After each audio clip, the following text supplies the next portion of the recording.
Estamos aquí en tu programa Torre Médica, nuestro primer bloque de entrevistas, hablando sobre un interesante tema que es de los manejos quirúrgicos y endoscópicos de la obesidad. Está con nosotros el médico cirujano bariatra, el doctor Alberto Valencia. ¿Cómo estás, Alberto? Muy bien, ¿y tú? Gracias por estar aquí con nosotros. Y bueno, pues Alberto, ante esta enfermedad que es la obesidad, que pues está en boga a nivel mundial, existen varios métodos para ayudar a las personas a bajar de peso y bueno, entre ellos, uno de ellos es la cirugía bariátrica. Platícanos, por favor, ¿qué es la cirugía bariátrica y qué tipos de cirugías existen? Ok, la cirugía bariátrica es la cirugía para el control de peso y las enfermedades metabólicas o relacionadas con la obesidad.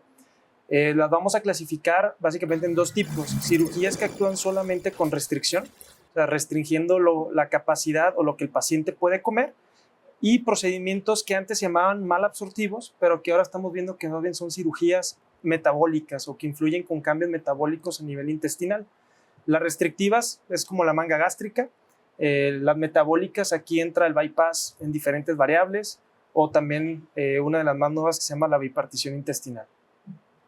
¿Qué obligó, digo, y perdón que me regrese un poco al tema, qué obligó, Alberto, a generar este tipo de condiciones? Yo soy sujeto de una cirugía de bypass y te puedo decir que sí hubo cambios en mi comportamiento intestinal serios, de repente días de diarrea, pero hablar por qué se generan o en qué pacientes se indica un bypass o una bipartición intestinal, por ejemplo. Bueno, actualmente yo en lo particular, por ejemplo, hago un bypass a un paciente con obesidad grado 3, con enfermedades metabólicas y que tenga reflujo. Si no me padece el paciente reflujo, ahorita estamos optando más por una cirugía de bipartición intestinal. Ya, son indicadores específicos y claro, que cada paciente, y es parte, ¿no? Yo creo que es importante, el experto tiene que evaluar e interrogar de manera correcta a un paciente. Digo, nos ha tocado intercambiar pacientes en cuadros clínicos y nos hemos dado cuenta que cambiarle la condición clínica a un paciente y perderle el miedo a una cirugía, de verdad, yo lo digo con honestidad, porque soy un operador de una cirugía metabólica y reconozco cómo me ayudó a cambiar y a fomentar un nuevo estilo de vida. Esa parte en donde entendemos que el cuidado postquirúrgico de una cirugía metabólica es el parteaguas, Alberto, de que el paciente tenga una cirugía exitosa y no vayamos a una condición que también lo experimenté, que es una reganancia. ¿Qué cuidados debe de tener, Alberto? Claro, a veces la gente piensa que solamente es la cirugía y ya mágicamente va a perder peso y así se va a mantener toda la vida. Pero la verdad es que no, requiere un compromiso, requiere que el paciente siga consumiendo alimentos saludables, dependiendo del procedimiento, ya sea una suplementación, suplemento de proteínas. Entonces, mientras el paciente continúe pues, en ese estilo de vida saludable, el riesgo de reganancia va a ser bajo. Pero si el paciente empieza a comer de todo, regresa a hábitos que tenía previamente, en cualquier procedimiento existe la reganancia de peso. Alberto, ¿y cuáles serían las principales complicaciones que puede tener un paciente que se somete a una cirugía bariátrica? Ok, la mayoría o todo lo que hacemos en los procedimientos bariátricos es básicamente cortar, ya sea el estómago, unir pedazos de intestino. Entonces, una de las principales complicaciones es que existan fugas, ¿verdad? Que una parte del estómago se abra. Pero pues también es de los procedimientos que más hacemos nosotros para evitarlo. ¿Cómo? Desde toda la evaluación preoperatoria, los estudios que pedimos, la preparación nutricional, todo esto es alta en proteínas, vamos nutriendo el cuerpo para que tenga las herramientas de que pueda cicatrizar adecuadamente. La parte preparatoria que le llamamos protocolo, sí, que obviamente tienen todo un estándar cardiovascular, pulmonar y laboratorial, un perfil integral, un estudio de ultrasonografía abdominal, tomográfico en caso de que el paciente lo necesite.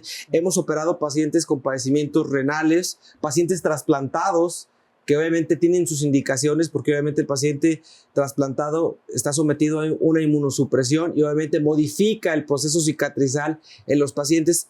Todo este tipo de comportamientos clínicos nos obligan a hacer un equipo sólido, Alberto, en el que el médico cirujano, bariatra, lleva de la mano un acompañamiento con el clínico para que el cuidado del paciente vaya a una condición segura. Hacer una cirugía segura hace una gran diferencia, pero obviamente nos enfrentamos a la decisión clínica de lo que le podemos ofrecer a un paciente. Lo dije ahorita y lo reitero. Los pacientes, por ejemplo, como los trasplantados, como los pacientes con un padecimiento cardíaco, los pacientes con una condición de hígado graso severo, son pacientes que deben de someterse o que están propuestos al someterse a un procedimiento bariátrico y existe una cirugía ideal. ¿Cómo elegir el procedimiento quirúrgico ideal de acuerdo a las características clínicas y cómo hacer este abordaje, Alberto? Es muy importante porque yo creo que la gente llega pidiendo por la más común, que es una manga gástrica, y desafortunadamente no todos los pacientes son candidatos a eso. Entonces yo creo que aquí es importante la confianza a nosotros, al equipo multidisciplinario, de valorar bien el caso. No nada más es peso y talla, son enfermedades, son hábitos del paciente, cuánto tiempo el paciente le llevó de instaurarse esta enfermedad, la capacidad también del paciente que pueda tener de llevar suplementación, actividad física, o sea, todo eso nosotros lo tomamos en cuenta para ver cuál es el procedimiento ideal para cada paciente. Que lo has visto, a veces hemos hecho el procedimiento a la mamá y al hijo y les hicimos procedimientos distintos, o sea, cada paciente es distinto. Entonces, lo ideal sería pues que se acerquen a un experto, pues, poder valorarlo y poderle ofrecer el mejor tratamiento. Bueno, una cirugía bariátrica ayuda a bajar de peso, a que el paciente se sienta mejor, pero también puede llevar consigo una mejoría de varias enfermedades, ¿no? ¿Cuáles serían estas enfermedades que pueden ayudar también, aparte con esta pérdida de peso? Claro, hablamos de un excelente control metabólico, entonces podemos controlar las enfermedades como diabetes, hipertensión, colesterol alto, hígado graso, la apnea del sueño. A veces no volteamos mucho a ver la parte respiratoria, mejoran mucho los pacientes este aspecto. Entonces podemos disminuir incluso riesgos de cáncer relacionados con la obesidad. Se habla mucho y te recordarás, creo que estabas en una etapa formativa y hoy ya tienes un nivel de expertise diferente.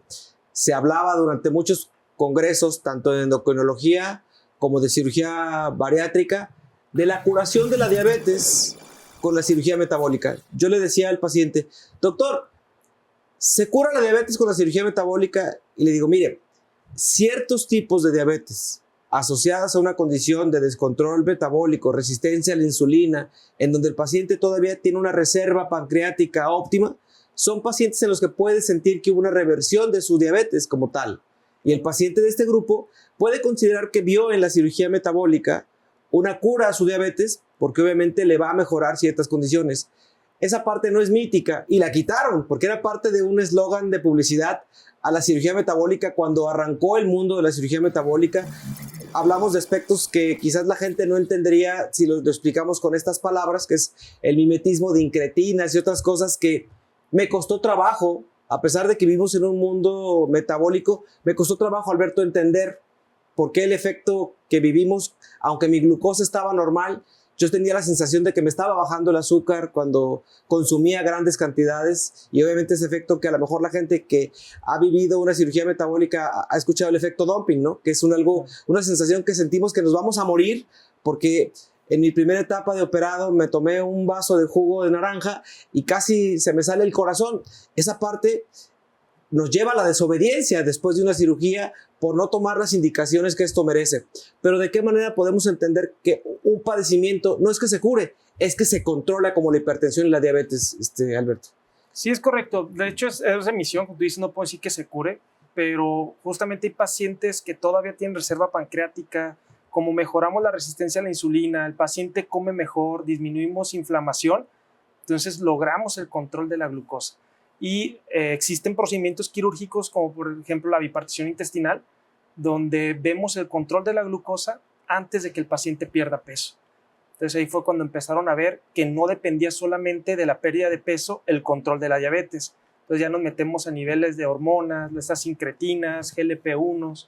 Entonces existen cirugías más potentes que otras para controlar la diabetes. Por eso hay una cirugía ideal para cada paciente, ¿cierto? Y esa parte de entender que pacientes diabéticos, pacientes hipertensos con cierto grado de obesidad, pacientes que no tienen reflujo, no tienen la indicación para un bypass y que obviamente los que teníamos un problema de apnea del sueño y que hicimos trastornos del ritmo, Alberto, y que teníamos pausas en nuestra condición de apnea, esa condición de poder descansar realmente después de una cirugía metabólica, la valoramos mucho. Yo creo que a veces no metemos al neumólogo en la evaluación primaria de un paciente con obesidad mórbida porque el paciente no lo refiere. Y aunque yo le decía a mi señora cuando se quitó los tapones por completo, porque ya la dejaba dormir, pues entendió que ese es un descanso para todos. Vamos a ir a la sesión de Piensa Saludable con Ruth y regresamos para seguir platicando con el doctor Luis García sobre aspectos que también a través de la endoscopía podemos darle al paciente de manera segura. ¿Te quedas con nosotros? Claro que sí. Continuamos, doctora América. Continuamos.